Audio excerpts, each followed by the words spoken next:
પ્રકરણ 5 અનિતા અને મધમાખીઓ. પ્રસ્તાવના. આપણે બધા શાળાએ જઈએ છીએ. શાળામાં આપણને નવું નવું કંઈક શીખવા મળે, મિત્રો સાથે રમવા મળે. પણ શું બધા જ બાળકો શાળામાં આવી શકે છે? ના, કોઈક ને કોઈક કારણોસર બધા બાળકો શાળામાં આવીને શિક્ષણ મેળવી શકતા નથી. આર્થિક પરિસ્થિતિ નબળી હોવાના કારણે ગરીબ કુટુંબના ઘણા બાળકો શિક્ષણથી વંચિત રહે છે. તેમાં પણ ઘણા સમાજમાં દીકરીના શિક્ષણને મહત્વ આપવામાં આવતું નથી. વર્તમાન સમયમાં ભારતના વિવિધ રાજ્યોની સાક્ષરતાની ટકાવારીમાં સ્ત્રીઓની ટકાવારી ઓછી છે. તેમ છતાં સમાજમાં ઘણી દીકરીઓ કોઈ પણ પરિસ્થિતિમાંથી રસ્તો કાઢી શિક્ષણ મેળવી આગળ વધે છે અને સમાજ અને દેશના લોકો માટે ઉદાહરણરૂપ બને છે. તો ચાલો આજે આપણે ભારતના પૂર્વમાં આવેલા બિહાર રાજ્યના મુઝફ્ફર જિલ્લાના બોચાહા ગામમાં રહેતી આવી જ એક છોકરીની વાત કરીએ. તેનું નામ અનિતા ખુશવાહ છે. તે તેના માતા પિતા અને 2 નાના ભાઈઓ સાથે બોચાહા ગામમાં રહે છે. તે કોલેજના અભ્યાસની સાથે સાથે નાના બાળકોને ભણાવે છે અને મધમાખીઓનો ઉછેર પણ કરે છે. આ બધું કાંઈ સહેલું નથી. તે નાની હતી ત્યારે તેને બકરીઓ ચરાવવા જવું પડતું હતું. તેને શાળાએ જવું હતું, પરંતુ તેના માતા પિતાને છોકરી શાળાએ જાય એ ગમતું ન હતું. તેઓ એવું માને છે કે દીકરીએ તો ઘરનું જ કામ કરવાનું હોય, માટે તેને શિક્ષણની કાંઈ જરૂર હોતી નથી. માટે દીકરીના શિક્ષણ પ્રત્યે અવગણના કરવામાં આવે છે અને માટે જ અનિતાના માતા પિતાને એ શાળાએ જાય એ ગમતું ન હતું. પણ અનિતાને શાળામાં જવું ખૂબ ગમતું હતું. શાળામાં જઈને અભ્યાસ કરવો તે તેના માટે એક સ્વપ્ન હતું. શાળાનું સ્વપ્ન. અનિતા એક દિવસ શાળામાં પહોંચી ગઈ અને બાળકોની પાછળ ચૂપચાપ બેસી ગઈ. તે તો ખૂબ જ ખુશ થઈ ગઈ. શાળાએથી ઘેર પાછી આવીને તેણે એના માતા પિતાને શાળાની વાત કરી. અનિતાની વાત સાંભળ્યા બાદ તેના માતા પિતાએ તેને શાળાએ જવાની ચોખ્ખી ના પાડી દીધી. આ વાત સાંભળીને અનિતા ખૂબ રડી. તેમના જ ગામની શાળાના એક શિક્ષકને આ વાતની ખબર પડી. તેમણે અનિતાના માતા પિતાને સમજાવ્યા અને તેમણે કહ્યું કે ધોરણ 8 સુધી ભણવામાં તમારે કાણી પાઈ પણ ખર્ચવાની નથી.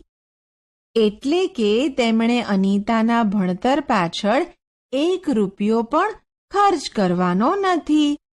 શિક્ષકે અનિતાના માતા પિતાને એમ પણ કહ્યું કે ભણવું એ દરેક બાળકનો અધિકાર છે.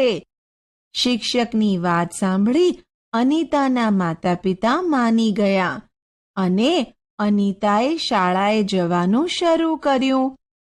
અનિતા કાંઈ હોશિયાર છોકરી ન હતી, પણ તેનામાં જિજ્ઞાસા વૃત્તિ હોવાથી તે હંમેશા કંઈ ને કંઈ પૂછતી રહેતી. ભણવાનું ચાલુ રહ્યું. આમ અનિતા ધીરે ધીરે બધા ધોરણો પાસ કરતી ગઈ અને 5મા ધોરણમાં આવી. તે 5મા ધોરણમાં પણ પાસ થઈ ગઈ. હવે તેને ખબર હતી કે તેનો ભણવાનો ખર્ચ વધશે. તેના માતા પિતા તેને ભણાવવા તૈયાર ન હતા, પણ તેને તો ભણવું હતું. તેથી તેણે નાના બાળકોને ભણાવવાનું શરૂ કર્યું. અનિતાને થોડાક રૂપિયા મળવા લાગ્યા અને તેનું ભણવાનું ચાલુ રહ્યું. જોયું મિત્રો, અનિતા ભણવા માટે કેવી રીતે પૈસા મેળવે છે અને પોતાનો અભ્યાસ ચાલુ રાખે છે. શું તમે ક્યારેય તમારા અભ્યાસ પાછળ થતા ખર્ચ અંગે વિચાર્યું છે? ના, કેમ કે તમારા અભ્યાસનો સંપૂર્ણ ખર્ચ માતા પિતા ઉપાડે છે. ચાલો, આપણે અહીં તમે આખા વર્ષમાં શાળા માટેની વસ્તુઓ પાછળ કેટલા પૈસા ખર્ચ કરો છો તે નોંધીશું. જુઓ, અહીં કેટલીક વસ્તુઓની યાદી આપેલી છે. તેની સામે આપણે ખર્ચેલા પૈસા ઉદાહરણ સ્વરૂપે લખ્યા છે. પ્રવૃત્તિ. મિત્રો, તમને ગમતા ગણવેશનું ચિત્ર તમારી નોટબુકમાં દોરો અને રંગ પૂરો. અહીં આપેલા ભારતના નકશામાં બિહાર શોધી હાઇલાઇટ કરો. દરેક બાળકને ભણવાનો હક છે અને દરેક બાળકને સરકાર ધોરણ 8 સુધી મફત શિક્ષણની સુવિધા પૂરી પાડે છે. આ અંગે જાણકારી મેળવો. ભારત સરકાર દ્વારા 2009માં સમાજના દરેક વર્ગના બાળકો શિક્ષણ મેળવી જીવનમાં આગળ વધી શકે તે માટે શિક્ષણને લગતો કાયદો અમલમાં મૂકવામાં આવ્યો.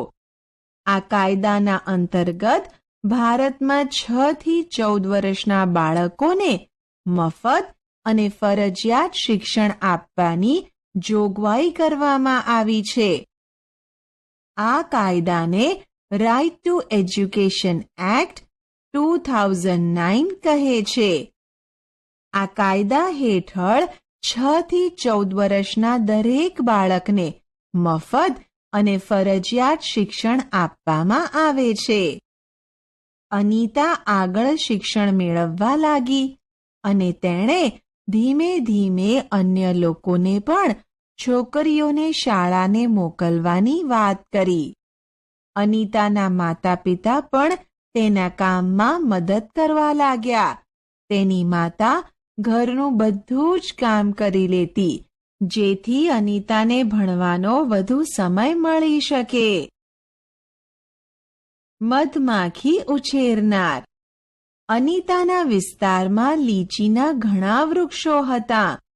આ વૃક્ષના ફૂલો મધમાખીઓને ખૂબ ગમે, એટલે મધમાખીઓ આ ફૂલોની આસપાસ વધુ જોવા મળે. તેથી ઘણા લોકો મધમાખીઓને ઉછેરવાનું કામ કરે.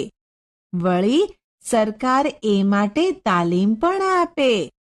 અનિતા પણ એ તાલીમમાં જોડાઈ. તેમાં અનિતા એક જ છોકરી હતી.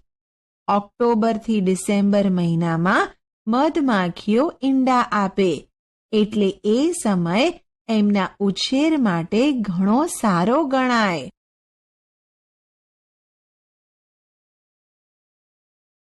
મિત્રો, તમે કોઈ જીવજંતુને ફૂલની નજીક જોયા છે? તેમના નામ કહો. તમે લીચીના ફૂલની નજીક જોવા મળતી મધમાખીઓની જેમ પતંગિયાને અને ભમરાને ફૂલની નજીક ઉડતા જોયા હશે. તો તેઓ કેમ ફૂલોની નજીક આવતા હશે? ફૂલોમાં રહેલા રસને લીધે તેઓ ફૂલની નજીક આવે છે. ભમરા અને પતંગિયાના ચિત્ર દોરો અને તેમાં રંગ પૂરો. મધમાખી જ્યારે ઉડે છે ત્યારે એક પ્રકારનો અવાજ આવે છે. તમે તે અવાજની નકલ કરી શકો? હવે અનિતાની આગળ વાત કરીએ. મધમાખી ઉછેરનાર તરીકે. અનિતાએ મધમાખી ઉછેરની તાલીમ પૂરી કરી. પણ તેને કામ શરૂ કરવા પૈસાની જરૂર હતી. તેથી તેણે બાળકોને ભણાવવાનું ચાલુ રાખ્યું અને 5,000 રૂપિયા ભેગા કર્યા. તે પૈસાથી અનિતાએ મધમાખીઓ માટેની 2 પેટીઓ ખરીદી. એક પેટીની કિંમત 2,000 રૂપિયા હતી. બાકીના પૈસામાંથી તેણે મધમાખીઓ માટે ચાસણી બનાવવા ખાંડ ખરીદી અને મધપૂડાને ચોખ્ખો રાખવાની દવા ખરીદી. આ દરમિયાન સપ્ટેમ્બર મહિનો ચાલતો હતો. ડિસેમ્બર મહિના સુધીમાં તેની પાસે ઘણી બધી મધમાખીઓ હતી. હજી તેને 2 પેટીઓ વધારે ખરીદવી પડે એમ હતી. અનિતા હજુ પણ મધમાખી ઉછેર વિશે શીખતી હતી. ઘણીવાર મધમાખીઓ તેને ડંખ મારતી અને તેના હાથ અને ચહેરો સૂજી જતા. તેને ખૂબ જ પીડા થતી. આ કામ તેણે પોતે જ પસંદ કર્યું હતું, એટલે કોઈને કહેવાય તો નહીં. મધમાખી ડંખ મારે ત્યારે લોકો શું કરે? મધમાખી ડંખ મારે ત્યારે તે જગ્યા પર ચૂનો લગાવવાથી રાહત થાય છે. ચાલો હવે આપણે અહીં મધમાખીનું ચિત્ર દોરીશું અને તેમાં રંગ પૂરીશું. આપણે આગળ જોયું કે અનિતા જ્યાં રહે છે તે વિસ્તારમાં લીચીના ઘણા વૃક્ષો આવેલા છે. લીચીના વૃક્ષને ફેબ્રુઆરીમાં ફૂલો આવે છે, એટલે તેણે તેની બધી પેટીઓ લીચીના વાડા પાસે મૂકી.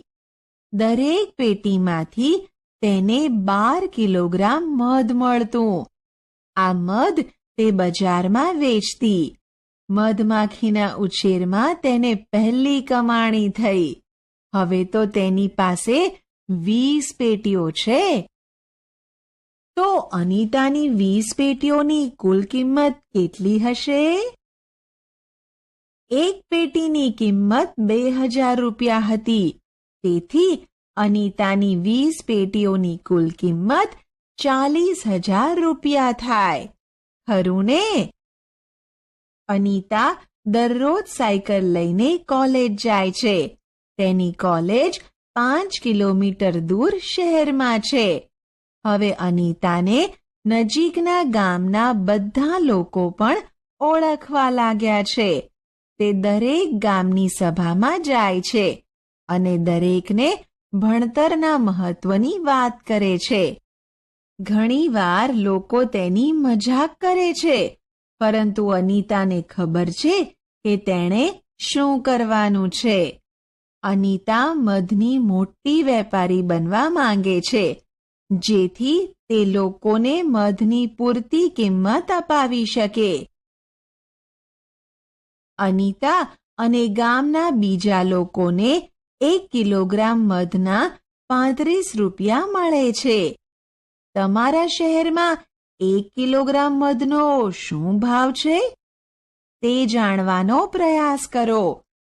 તો અનિતાના ગામ અને શહેરના મધના ભાવની સરખામણી કરીએ તો અનિતા અને તેના ગામના લોકોને મધની ખૂબ જ ઓછી કિંમત મળે છે.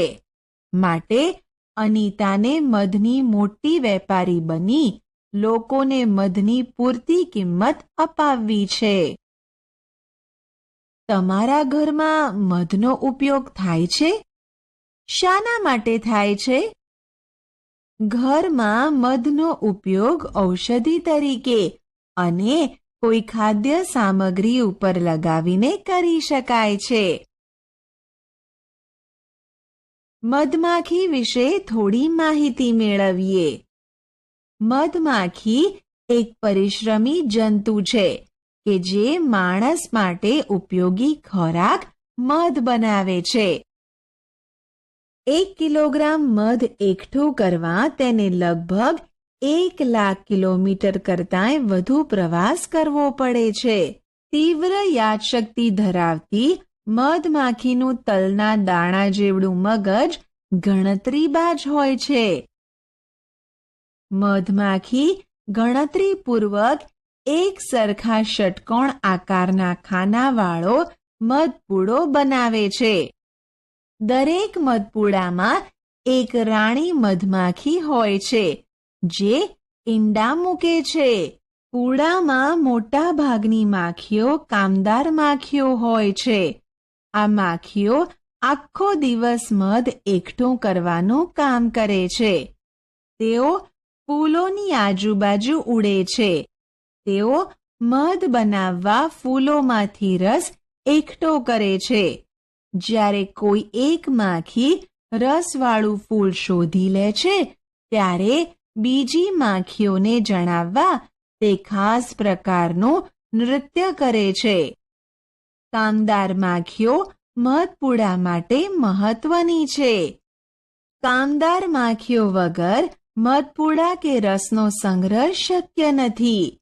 મધપૂડામાં બધી મધમાખીઓ ભૂખ્યા પેટે જાય છે. મધમાખીઓની જેમ બીજા કયા જીવજંતુઓ છે જે જૂથમાં રહેવાનું પસંદ કરે છે?